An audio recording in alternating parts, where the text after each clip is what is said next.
Chapter 1. The Letter from Scotland. It was a dreary London morning in Baker Street. The fog lay low over the city, muffling the bells and swallowing the noise of the street. Holmes sat in his chair, long fingers steepled, his gaze fixed on the fire as though it were a case to be solved. I had just put down my medical journal when a sharp knock rattled the door. Mrs. Hudson entered with a letter sealed in heavy red wax. "A letter for you, Holmes," said I. "The seal is unusual, a crown above a dagger. The paper itself is thicker than any London stationery I have seen." Holmes did not even raise his eyes. "Pray describe the hand, Watson." "It is bold, slanted, almost military." "Precisely. A soldier's hand, though once trained by a scholar. That much we may gather before we break the seal." He took the letter at last and with a thin smile opened it. But let us indulge curiosity. The contents were unlike anything I had ever read. It was not the usual appeal for help, nor a plea for the detection of some London villain. It read as though it belonged to another world. "To Mr. Sherlock Holmes of Baker Street, London. I write from Scotland, where the air is thick with prophecy and the soil with blood. You are requested, not as detective of crime alone, but as examiner of conscience, critic of ambition, and unraveler of riddles, to turn your gaze upon the tragedy of one Macbeth. Enter not the stage to alter, but to observe. Study the witches who speak in paradox, the soldier who dreams of crowns, and the lady whose hands cannot be cleansed. Follow them, and render judgment, as only reason may." I looked up, astonished. "Holmes, this is no ordinary brief. It reads more like poetry than fact." Holmes tapped the page with his long finger. "Poetry, yes, but beneath poetry there is always motive. You see theater. I see a case. Ambition is motive, prophecy is opportunity, and murder is means. The tragedy of Macbeth is nothing less than the anatomy of crime." I shook my head. "But Holmes, we cannot alter the action of a play already written." "Nor should we," he answered, rising from his chair and pacing the room. "We are not actors. We are observers. We will stand in the shadows of Scotland's blasted heath, not to change the course of events but to illuminate them. Where others see witches, we shall see paradox. Where others hear drums of war, we shall hear the march of conscience." He paused at the window, lifting the curtain and gazing into the fog. Macbeth. A man brave yet impressionable, driven by imagination more than reason. His wife, strong yet destined to be broken by guilt. A prophecy that tempts while it deceives. And above all, the question that haunts every crime and every tragedy: is it fate, or free will? I reminded him gently, "Holmes, this is philosophy, not detection." "All detection, my dear Watson, is philosophy in disguise," he replied. "The smallest clue, the print of a boot in the mud, is nothing unless we ask why. Macbeth will be our case, and we shall follow it with the same rigor as any in Baker Street." He folded the letter and slipped it into his case-book. His eyes shone with the same gleam I had seen when he faced Moriarty or untangled the ciphers of desperate men. "Prepare yourself, Watson," he said. "We are leaving Baker Street, not in train or carriage, but in imagination. Scotland awaits us. Every act is a chamber, every speech a clue, and every scene a step toward the truth. At the end we shall find a man undone by his own reasoning, or by the lack of it."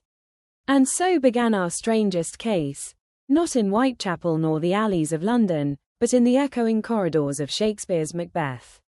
A case without a client, a crime without remedy, yet a case that Holmes could not resist. If you enjoyed this first chapter, subscribe to the channel to follow the investigation into Macbeth step by step. Leave your thoughts in the comments. I should be delighted to read your deductions and reflections.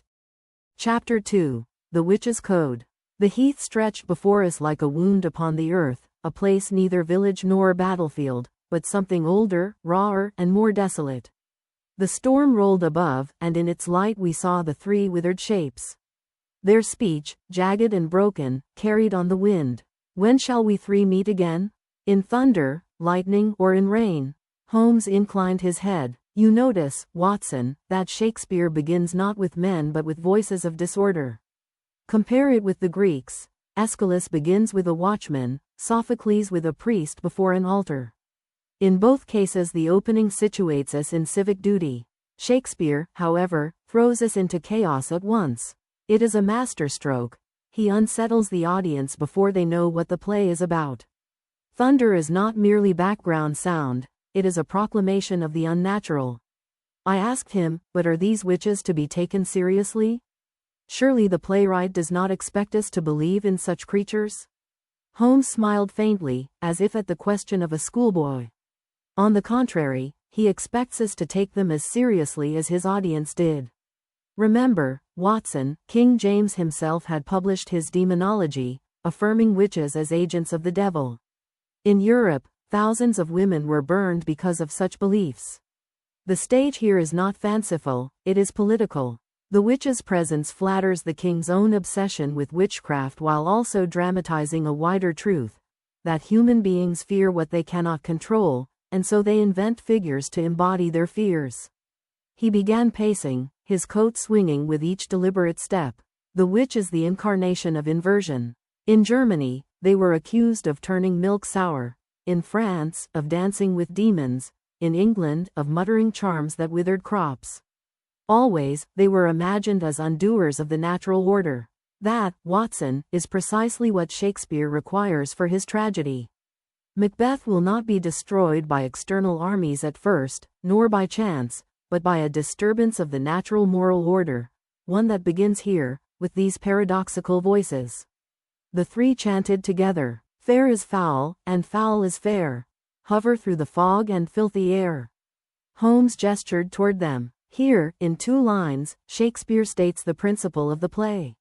It is the logic of equivocation, the lie that masquerades as truth. Notice the structure, a chiasmus, words mirrored upon themselves. It creates a knot the mind cannot easily untie. The witches speak in contradictions because contradiction will be the law of Macbeth's world. He will win a battle but lose his soul. He will gain a crown but forfeit peace. He will grasp power but surrender freedom. The paradox is not wordplay, it is prophecy. I shivered, for the rhythm of their words seemed almost to creep under my skin. Holmes, it has a kind of incantatory power, does it not? Precisely, he answered, and Shakespeare is not the first to use it. Consider the Sibyls of Rome, or the oracles of Delphi. Their power lay not in clarity but in ambiguity. Croesus was told he would destroy a mighty empire if he crossed the river. He destroyed his own. So too the witches will tempt Macbeth with riddles whose very vagueness ensures their fulfillment. It is the old trick of suggestion. Give a man half a truth, and he will supply the rest with his imagination. I asked him then, but do you, Holmes, admit the possibility of such creatures? He gave a sharp laugh. My dear fellow, I believe no more in broomsticks and cauldrons than in ghosts at the breakfast table. But I do believe in the psychology of fear. The witch exists not in nature but in the human mind. Shakespeare gives them form because they embody temptation itself. They are not villains in the common sense. They wield no daggers. They shed no blood. Their entire arsenal is language. Words, Watson, that is their spell. And words, as you know, have slain more men than steel. He stepped closer to the figures, his voice hardening. Observe their method. They will greet Macbeth with 3 titles: Thane of Glamis, which he already is, Thane of Cawdor, which he is about to become, and King Hereafter, which is nothing but a possibility. It is the magician's trick, the card already up the sleeve. The first 2 truths secure belief, the third drives action. I would call it confidence trickery of the highest order. I was struck by his certainty. But Holmes, how can you speak of Macbeth when he has not yet appeared? He turned his sharp gaze upon me. Because, Watson, I know the type. A soldier of courage, praised beyond measure, with imagination stronger than discipline. He is the perfect soil in which such a seed will grow. Shakespeare does not invent at random. He introduces witches only because there is a man ripe to hear them. The prophecy does not create ambition, it merely reveals it.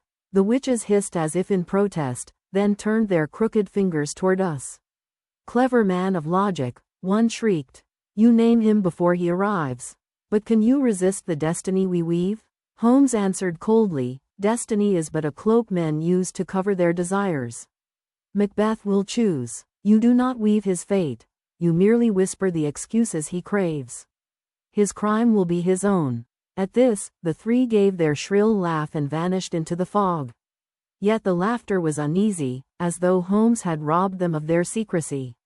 He looked at me gravely. Now you see, Watson, why Shakespeare begins with witches. He does not merely set a scene. He sets a law. In this world, appearances are corrupt. The rule of fair and foul governs all.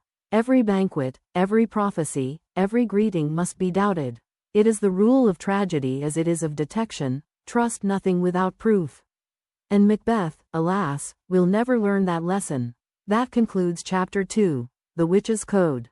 If you are enjoying Holmes's investigation into Shakespeare's Macbeth, please subscribe to the channel for more chapters, and leave your thoughts in the comments. I should be most curious to read whether you see the witches as villains, symbols, or mere reflections of Macbeth's own desire.